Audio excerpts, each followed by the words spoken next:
Okay, guys, extending upon the principle of an aggressive approach, when some guys have their hands up, when they've already decided they want to fight us, what can we use with the crash technique to be a little more offensive? So one of the things I like is actually from one of the systems I train. It's called Defense Lab DNA Fight System.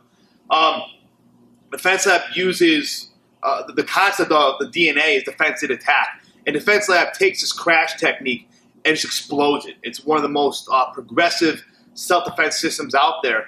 Definitely worth taking a look. But one of the techniques they have, I really like, it's called Shape 1 in attack. So what he's going to do, if he gets his hands up, when he's coming in, I'm actually going to use that crash technique principle to clear an arm. So if he's coming in, boom, I'm hitting it.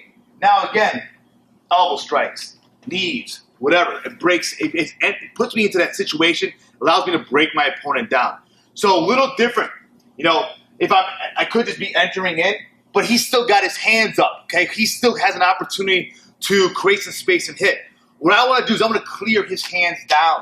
So if he's coming in, I'm just coming, boom, hitting with that elbow. I'm putting myself in that nice crash position, and then using it as a strike to clear it.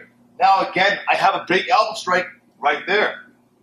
Now we're back into our attacking position where I can body shots, uppercuts, knees, all those different things start opening up again, okay? So it's a really, really offensive and defensive way to enter into a grappling or a combative situation.